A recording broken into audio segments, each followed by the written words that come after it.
নিজের বাড়ির ধ্বংসস্তূপে চাপা পড়ে আছেন এক তরুণী, তবে মৃত নয়, জীবিত। এমন কথা শুনলে স্বাভাবিকভাবেই শিউরে উঠবে সবাই, কিন্তু বাস্তব জীবনে এমন ভয়াবহ অভিজ্ঞতা নিয়ে বেঁচে আছেন গাজার শাজা হামাদ নামে এক তরুণী।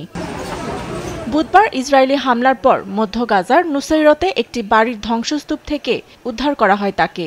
একাধিক আঘাত পাওয়ায় মধ্য গাজার দেইর আল বালাস শহরে অবস্থিত আল আকসা শহীদ হাসপাতালে ভর্তি করা হয়। তার অভিজ্ঞতা বর্ণনা করে জানান, তিনি ঘুমিয়েছিলেন, কিছু বুঝতে পারার আগেই সবকিছু ভেঙে পড়ে তার উপরে।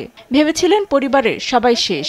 তিনি আরও বলেন, গাজায় এখন আর কিছুই অবশিষ্ট নেই, বাঁচার আশা স্বপ্ন কিছুই নেই।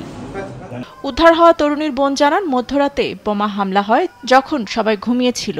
তার বোন চিৎকার শুরু করলে সবাই এসে তাদের উদ্ধার করে। আমাদের বাড়ি আসবাব কিছুই আর অবশিষ্ট নেই।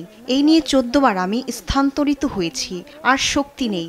এখন ইসরায়েলিরা আমার ঘরে ঢুকে পড়লেও আমি পালাবো না, এখানেই মরবো। আমার আর কোথাও যাওয়ার জায়গা নেই। ইসরায়েল নিয়মিত বলে আসছে তারা সাধারণ বাসিন্দাদের উপর হামলা এড়িয়ে চলছে। তারা গাজায় অবস্থিত হামাস বাহিনীদের নির্মূল করতে চায়, কিন্তু গাজা কর্তৃপক্ষের মতে এখন পর্যন্ত ৬২,০০০-এরও বেশি নিরীহ বাসিন্দা নিহত হয়েছে ইসরায়েলি হামলায়, যাদের মধ্যে নারী ও শিশুই বেশি। 2023-এর 7 অক্টোবর হামাস দক্ষিণ ইসরায়েলে হামলা করলে ১২০০ জন নিহত হন এবং 251 জনকে বন্দী করা হয়। এরপর ইসরায়েলি বাহিনী গাজায় হামলা শুরু করে। তখন থেকে চলছে গাজায় ইসরায়েলি আগ্রাসন। নিউজ ডেস্ক, দেশ টিভি।